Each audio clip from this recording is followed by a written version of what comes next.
Hi, Josie. Welcome to the podcast. Thank you very much. I'm excited to be here. Yeah, I'm excited to have you here. Where are you coming to us from today? I'm coming from Perth, Western Australia.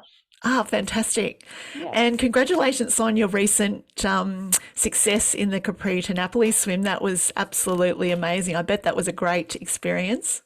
Yeah, that was probably one of the most meaningful swims for me, and it's still processing it a little bit, I think. Yeah, Yeah. but really happy. Oh, I want to dive deep into that, but I just wanted to ask you if you had many swims since then, or have you just been taking it easy? No, I've actually took 3 weeks off and traveled through Europe where I did not touch chlorine, and the only swimming I did was snorkeling. And apart from that was more walking, eating, and drinking, and now trying to get back into routine and training again. Yeah. Yeah. Well, I think a good reward after, is it a 32K swim or 36? 36. Yeah, 36. 36. Yes, Gosh, that's a very long way. Well, before we talk about that, tell us how you first got involved in swimming Yeah. and what's your background?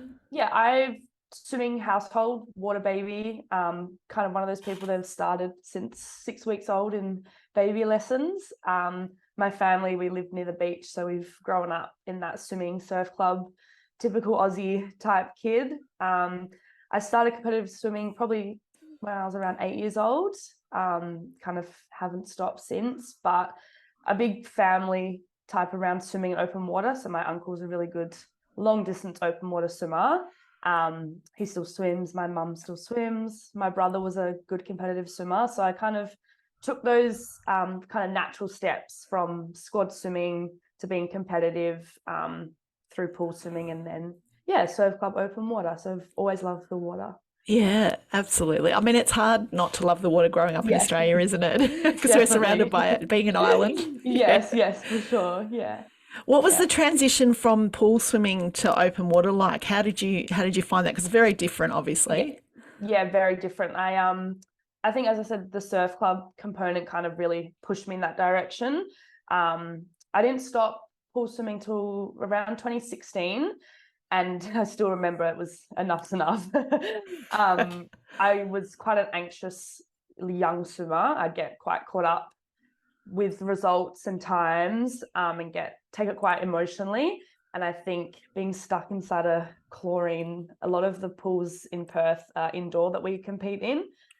So I was just, trapped inside chlorine for the whole weekend. And then I came across open water and kind of got my national time the first year that I started it, and went, oh, I like this a little bit more.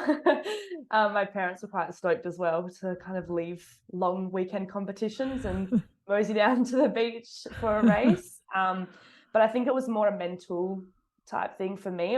I enjoyed open water swimming a lot more. It was less of a chore. The pool swimming just mentally was quite demanding on me, and I kind of found my niche in open water swimming, so was quite happy to leave pool swimming behind. Yeah. Was it more so the competitive side of pool swimming, not so much the training? Did you love training? I always Yeah. still love training. Training's still majority in a pool, and then I'd get to competitions and kind of anxiety would take over.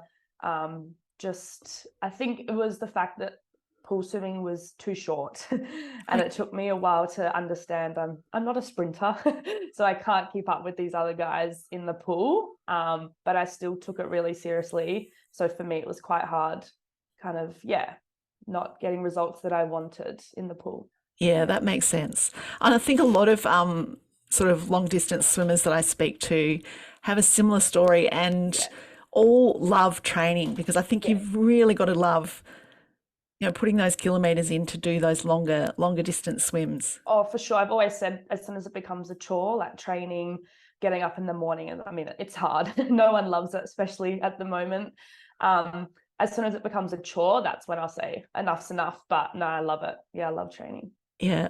And what's your ideal distance that you swim in the open water? I think 36. 36. Now that I've done it, having done the Roto swims 7 years now, the last couple of years I've had this joke with my coach and my family that I think it's a bit too short. So I think my recent swim we kind of figured out, I think 20K is a little bit too short. So I'm looking more at those ultra the ultra swims now. The ultra swims. I mean, I think 20K is an ultra one anyway. Yeah. Yeah. What's your mindset going to a race like that? Like, how do you, because you must have times throughout it, 20K, 36K, where you sort of feel a bit flat. How do you talk yourself back into the swim?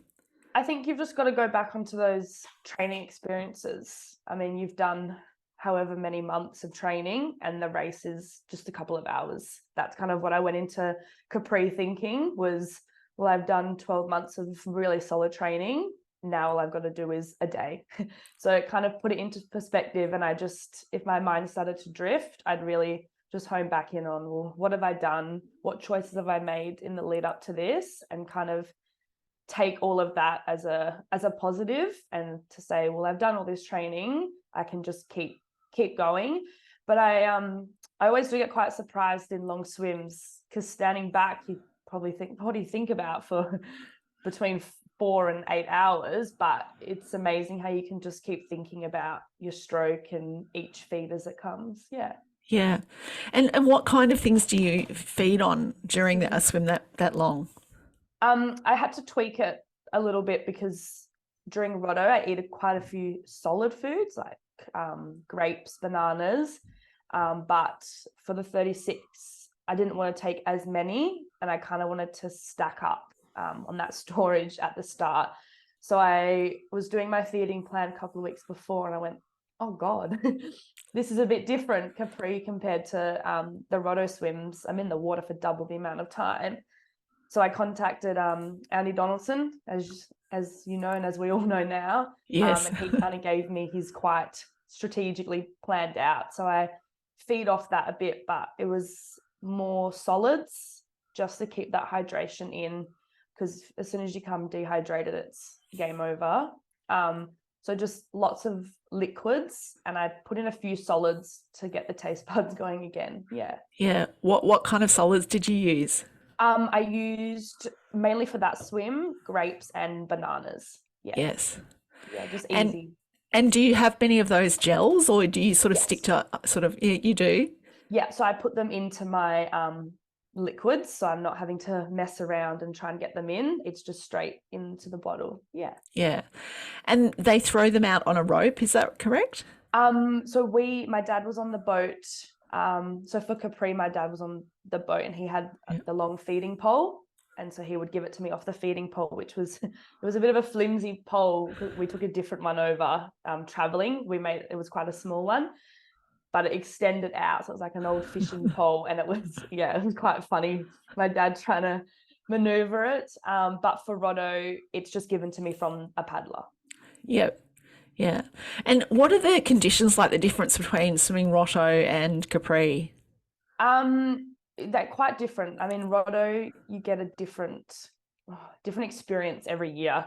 Our most recent one, we got an easterly, which kind of pushes you all the way to Rottnest, which for me didn't work quite in my favor, as I like a bit more rough and tumble, because a lot of slight little girls just get flown over.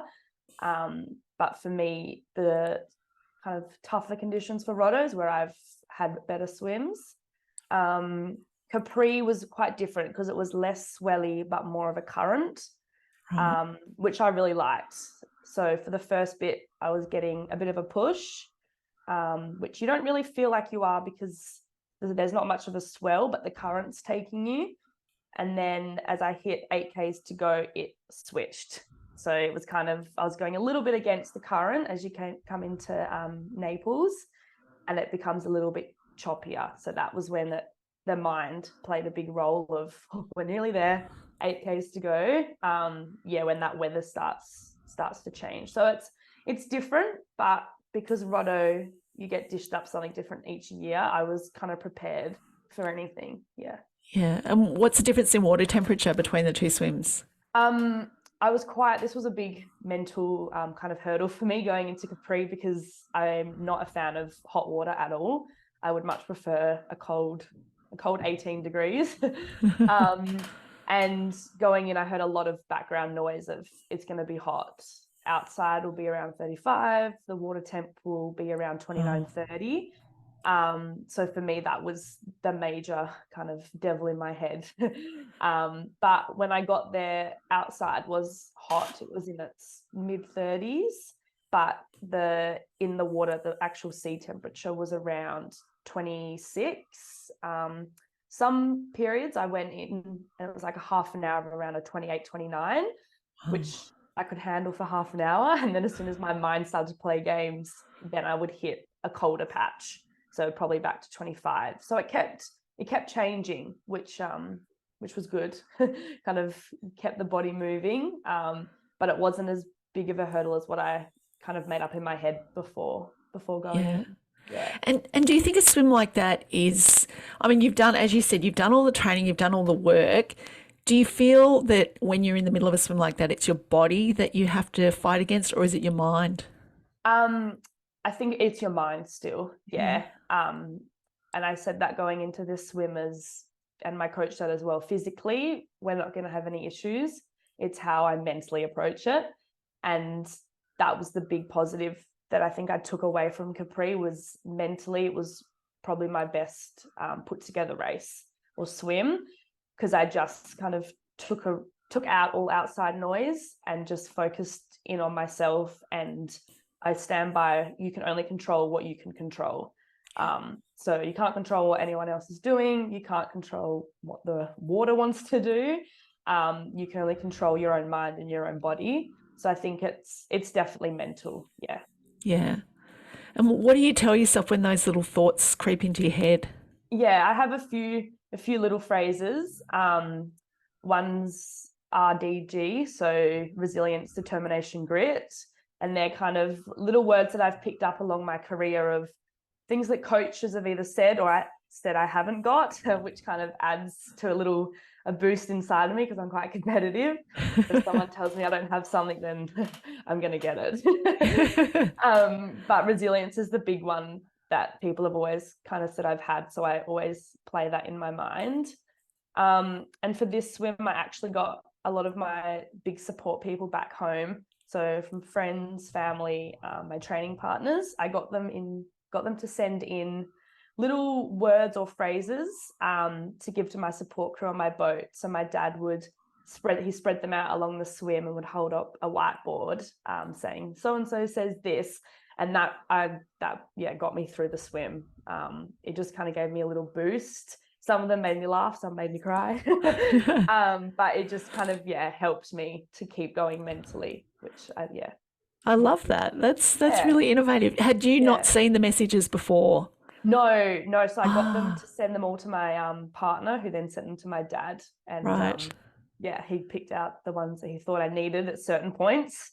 That's at times great. when he thought I needed a laugh, he'd give me one. At times he thought I needed a bit more of an internal motivation, he'd give me that one. It worked really well. Yeah, that's really fantastic. Yeah. And what's the start like? Do all the competitors head off at the same time, or do you go off in waves, or is it a single person at a time? We go off, all the solos go off together, but it's run quite differently. So it's actually done over 3 different weekends. So in each race they have around 10 solos, a couple of duos and a couple of teams. So there's 3 different weekends consecutively, and they call that like the amateurs. And then it's in the lead up to the elite race, which is in September. So it's kind of, but we all start together.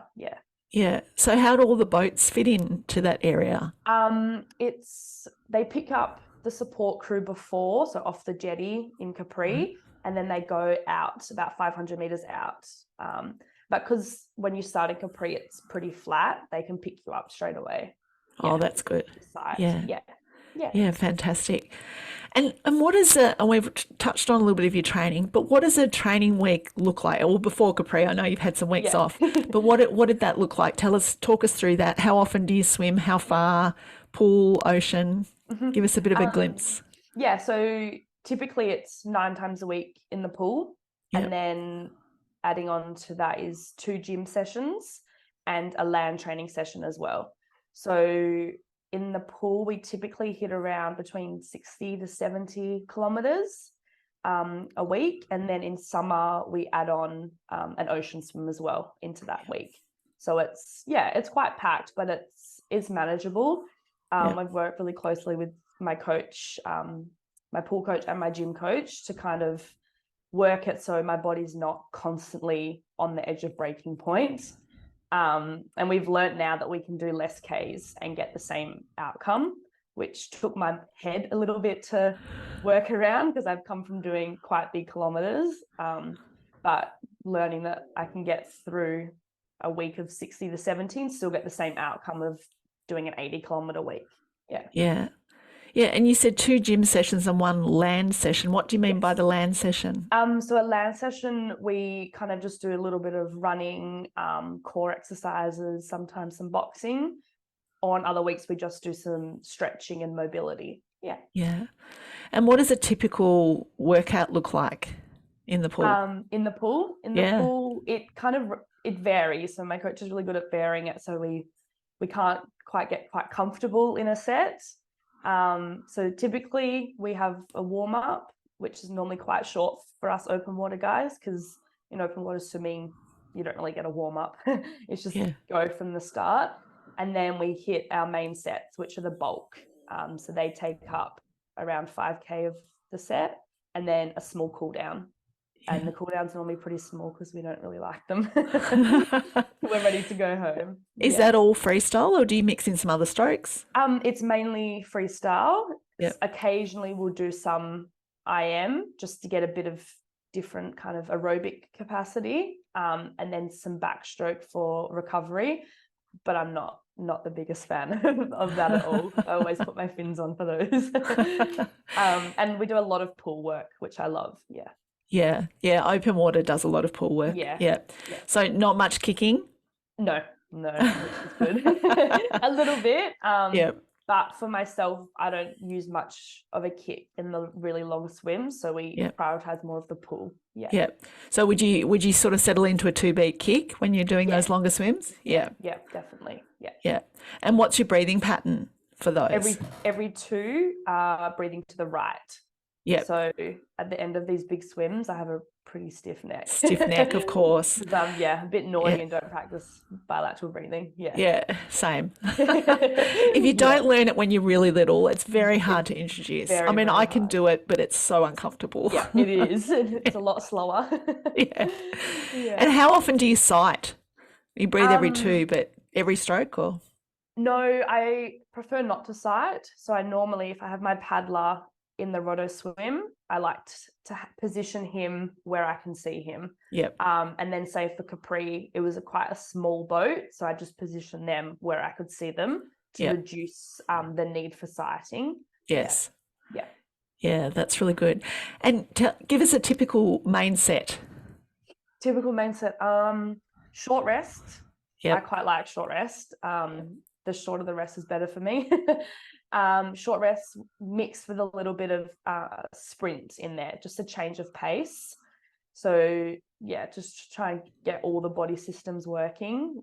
We hit mostly aerobic, but keeping our heart rate in that 27 to 29 zone, so that we're still getting a pretty good training effect. Yeah. And what would the repeat distance be, like 400, 800? It changes a lot. My coach does like 400s and 800s, but it changes. We do a few sets at 100s, so like 4100s on repeat. But then he mixes it up. Sometimes we do over distances of 1500 to 2 kilometers repeats as well. What kind of time interval do you do the hundreds on, the 4100s? If we're doing a short rest, I stick mainly to the 120, 115 because I don't have the speed, but I could just sit on them for forever. So at the moment, we're post Capri going to work on trying getting some speed back into me, because we know I've got the diesel engine, just try and get some speed into it. How will you introduce that? I think it'll firstly be just put into the bigger sets. So to break up the distances, my coach will put in, say, like 850s on a shorter rest cycle still, but trying to get my heart rate to that 30, 31, which I find it quite difficult to get there. Yeah. And who is your coach at the moment, and what do they sort of bring to the table for you? I'm coached by John Harrison at Westside Christchurch, and we work, really, really well together. I've been with him for nearly 3 years. Prior to that, I was with a coach called Matt McGee, and then he left because he got a pretty big gig overseas, and that left me in quite a difficult, I was in a difficult position of my swimming, not sure what to do, and went into quite a negative training environment. And it was John that kind of picked me up when I moved to him, and we kind of found a new niche in open water swimming. We work really well and closely together, and he provides a positive training environment. He puts the person first and then the athlete, which I really like. Being older and working, he's really good at picking, okay, we're not going to get much out of this session today. You've had a big day at work. What's a little goal that we can achieve? So if my speed's not there, say in an afternoon session, we just concentrate getting connection in my stroke. So we look at getting little goals, or sometimes he'll turn around and say, nah, that's it. Go get a coffee, relax before work. He's just good at knowing where my body is at, but also where my mind's at. We have quite a good relationship. Yeah, that sounds like a great coach-athlete relationship. Yeah. Is the squad that you're in an entirely long-distance squad? No, we got some sprinters, middle distance, and open water. So he's quite busy trying to juggle everyone, but we've got a good group of open water swimmers as well, which is good. Yeah. And what's the age range of the people in your squad? I'm the oldest. Yes. I'm the oldest at 24, and then that goes down to 16. Yeah. So we've got quite a big range, which at times is a bit difficult, because some people are still at school, some people have got full-time jobs, but it's good because we can kind of take things from each other and we help each other, learn and grow. Yeah, that's fantastic. And what was the you mentioned Matt and now your current coach, what was the difference in their two styles? They are quite similar. So I got along well with both of them, because they both put swimmer. No, they put the person first and then athlete.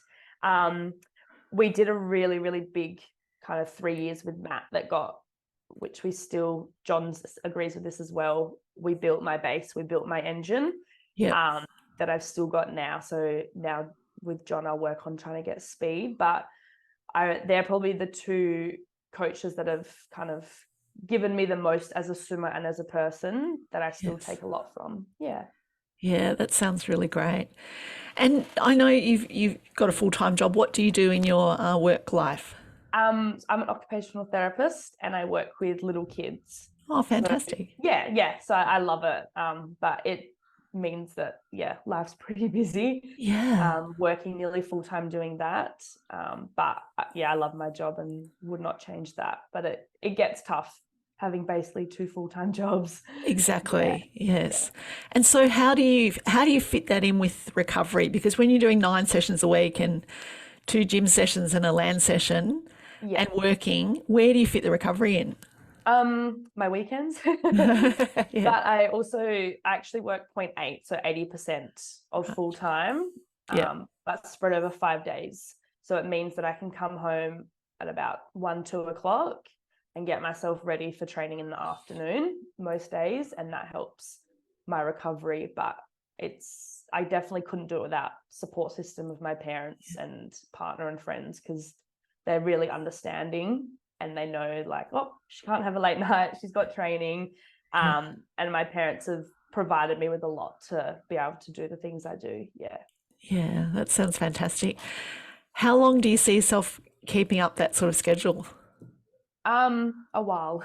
Yeah, I think so. I think until my body or my mind says it's enough. But at the moment, it's still quite manageable. So a little while longer. And so you've done Rottnest, you've done Capri. What are the other swims in your horizon that you want to have a go at? This has been what's kind of been playing in my mind lately. I've always said the English channel will kind of be the last one to tick off, but now I've kind of rejuggling that and thinking that might be one in the coming years. Okay. As well as there's a couple going around. I think Andy Donaldson's done a really good job of showing us as a whole new world of open water swimming. So I think catching up with him and having a look at a couple that I can target, but definitely English channel. Yeah, that's definitely one to tick off your bucket list. Yeah.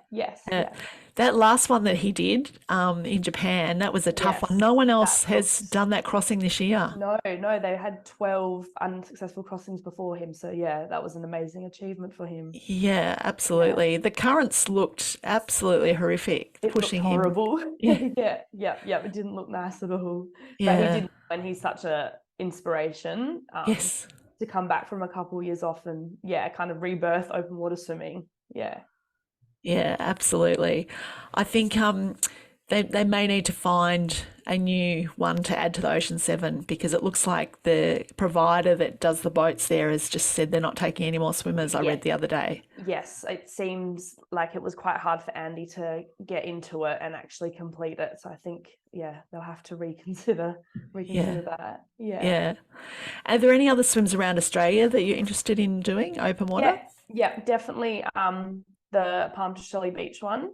Yep. And as well as Port to Pub, which is actually in Perth. So that's a opportunity to do 25 kilometres we can do. Okay, so the Port to Pub, that still goes to Rottnest, right? Yes, yep. So we do a 5K loop first, and then we start the journey to Rottnest. Yeah. Okay, and is that loop just in close to Perth? Yeah. It's right off the shore. So you basically do that right off the bang and then go to Rotto. Yeah. Yeah, fantastic. And what I was going to ask you about was any sort of like visualization, sort of relaxation strategies that you'd come up with that you use before a big swim like that. Yeah, I think breathing. I kind of really hone in on my breathing a couple of nights in the lead up to big races.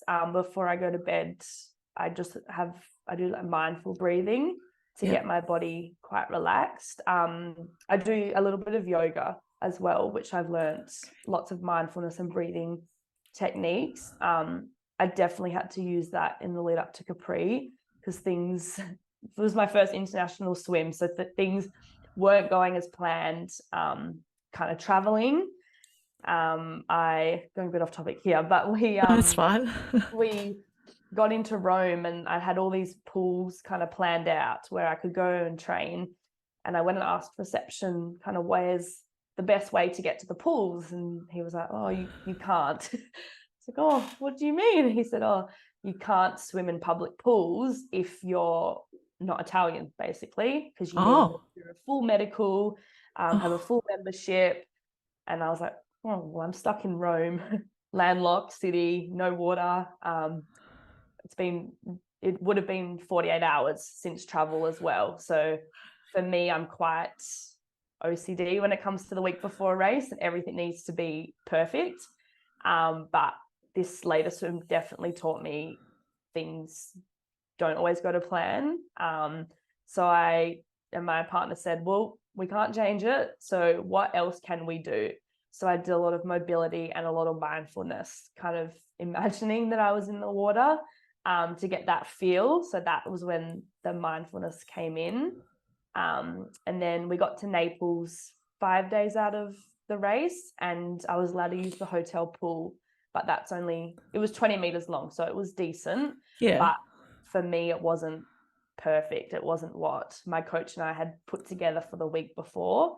So yeah, it was tough mentally, but we learned a lot from it, and we learned that my body needs more rest going into these swims. So it was a silver lining, but at the time it was quite tough, but it made me fall on to the mindfulness and the breathing and calming myself down, basically. Yeah, well, you did really well given all those obstacles to get through that swim and do it so successfully. It was I think it's because by the end of the week I was quite relaxed. Yes. Just being away from any demands at home, really. It was kind of, holiday mode, but race mode put together. And it was definitely the mental state that I was in going into the race that helped me, I think, do so well in that swim. And it was, the most meaningful race, like I said at the start, because I'd had not a great year of Roto this year. And mentally that was quite taxing in the lead up to Capri of, well, will I make it? Will it be as good as what I want? But it kind of re-motivated me to keep going in open water swimming. Yeah. What made Roto so tough this year?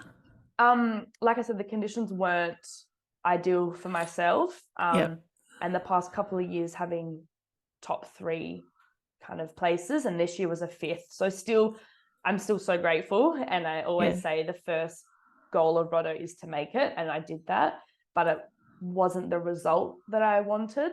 So I think Capri was kind of that next step. I kind of blocked Roto out after the race, and then was focused on Capri. And I kind of learnt from Roto, but I really enjoyed Capri. And it made the season end on a high. Definitely. Do you ever get seasick when you're swimming like that? I do. Yeah. I never get seasick on boats, but in the water I can get quite ill. Yeah. But I just take the normal travel calm, and luckily enough I didn't get anything in the last swim. That's good. That's good to hear. And what kind of advice would you give to someone who really wants to have a go at one of these ultra marathon swims but doesn't quite know where to start? I think do your research into them first. So I researched a lot into this Capri swim. I caught up with people who'd previously done it, gained knowledge of what to expect. So when I came across things in the race, it wasn't a first time exposure. You were kind of aware. So I think firstly, do your research, talk to people who have done it. Swimmers can get quite like, our way is the best way. I know Andy said that before as well, but it's people have done different things, that they've had different experiences. So I think taking advice from other people is the first step. And then just having a consistency in training. Training doesn't have to be these big kilometers that we all think it has to be, but it's the consistency of training. That would be top tips. Yeah, absolutely. Before you did the Roto swim, had you done what was the longest swim that you'd done before that one? Was it 20K? Yeah, the longest swim was 10 kilometers. And that was because that's the national. The qualifying swim. And I'd previously competed at national championships in the 10K. So that was the biggest one. But going into Roto, I spoke to a lot of people who had done the swim before and took on a whole heap of advice. And that definitely helped. Yeah. When you mentioned earlier about your training week and coming into summer, you add in an ocean swim. Yes. How far typically would you swim in the ocean swim? That's only around 4 kilometers, and we use it. It's nothing fast. We just kind of do it. It aids in a bit of recovery as well because you're getting salt water. But we just do it to keep touch with the ocean, and because swimming in the pool to swim in the ocean can be quite different, as we know. Where we swim, it's quite calm most of the time, but it's just getting that feel of the salt water. And what about the wildlife in the WA beaches? Yes, this year was a bit tricky to do those swims. The mind definitely plays a big part of that as well. We have shark nets, which I don't enjoy swimming in, but at times if I'm by myself, I'll swim in a shark net or swim really close to shore, because mentally it's quite tough thinking there could be something following you. Because we had a pretty bad season this year. It was, wasn't it? It's not I mean, swimming in the ocean is absolutely fantastic. I love it, but that's the one part of it that I just don't like. And it was quite relaxing being doing the Capri to Naples swim, because you didn't have that fear at all. So because you know that they're not going to be in the Mediterranean, so it was quite relaxing. So there's no sharks in the Mediterranean? it's less likely because the water Yes. temperature's warmer. So Yes. in all the write-ups and stuff, no one's, they've never cited one before, which was Yeah. really comforting to hear. That is comforting. Yeah. What about jellyfish and stuff like that? Anything like that over there? There were a few little stings. Yep. One of the other soloists in my race actually got stung pretty badly, but I think I had a lot of Vaseline on, so I think they just kind of slid off me. But there were a few to wake me up along the way, but nothing bad. Yeah. So is Vaseline your tip to cover your body with? Yeah. Yeah, definitely. Vaseline, and I use ocean grease, which is a Perth product. Yeah. That's just around your bather sort of. Yeah, just around rubbing. the bather lines. Yeah. And then if I'm doing it to keep warm, I kind of put it around my kidneys, like underneath my bathers. Yeah. And what about sun protection for such a long swim? Does that, because it's going to wash off a bit? Yeah. I was very burnt, unfortunately. Yeah. We were meant to put 2 layers on, but we got caught up in the start and we just forgot to put an extra layer on. So I was quite burnt and kind of peeled for the rest of my Europe trip. Oh no. Yeah, because the sun there, and as I said, it was a hot day, being in the water for 7 hours. You're going to get a little burnt, but I would recommend putting on a couple of layers of sunscreen, because I definitely didn't do that and regretted it later. That's good advice for everyone. Yeah. Everyone that comes on the podcast, I like to ask them deep dive 5 questions, which is a bit of a snapshot about your swimming. So what is your favourite open water swim location? I would have to say the Capri to Naples swim. That was pretty spectacular. The whole way you could see Mount Vesuvius and Amalfi Coast, which was, quite incredible. And leaving Capri as well, I took a few times to look back and think, wow, I'm actually in this water doing this, which was pretty cool.